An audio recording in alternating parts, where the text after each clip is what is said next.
Tak právě vidíte, jak Péťa porcuje 12. Druhý den se nespomněli, že je to jeden nám se žil kuchaři, jakože a jeden se myslel, že to bude opravdu tak definitivní.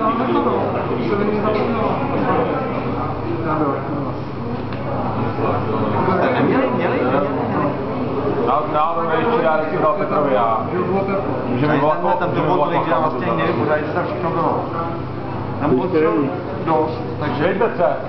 Říkám, že nejčí, jak se sdílá dám, když mi zadarmo volal kapotu. Jo. Takže se snáš. Jestli to neřeže, nebo nějak to, jestli to nebylo nemáčku vodu, Nebo to měl namáčet. Se má namáčet, to tak. No právě, protože to je v vodě, jo. Kolik dortů myslíte, že zaporcuju tak jako za týden, nebo jako za půl roku, za rok? No tak ale 25 už to nějaký... Jo, to by si měl už rád roku, ne? Já myslím, že 25 roku si už jako to... Mohl by si nám říct tady, co si dostal k jedinám, prosím tě? Co jsem mohl dostal, nevím. Jedinám. Pravděpodobně taky do. Určitě jsem byl pocit takových těch pyžám, takových v těch půlčochách krémových, počítám nějakou košili. A byla tam jedna svíčka, vidím úplně v živých barvách. Krémový, to jsou béžový, Ty krémový si měl možná. Až potom.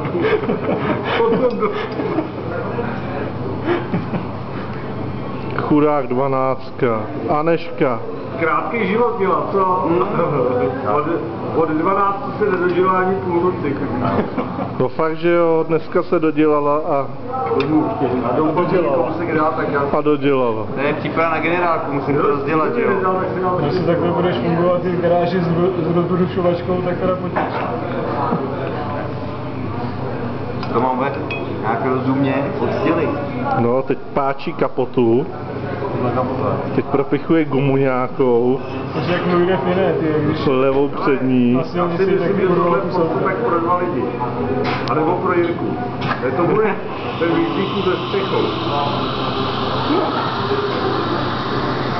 Budeme ale Kristýnu na půl, tak Teď to dál. Ne, to je to na 8 dílů. Ne. Tohle já mám Kristýnu na půl. Ne, ale kdyby tohle viděla Jirka s Luckou, nebo hlavně Lucka, jo. Nebo ta až to uvidí Lucka, tak ta bude slintat, že vymete celou lednici. Tak ti můžeme kot poslat. To je to určitě nesmí. Nerup se ještě. Mně je, Peťo, jenom kousíček, jo. Mě nedávej takhle velký. Rozhodně menší teda. Fakt mě jenom kousíček. Si to na kinžálu,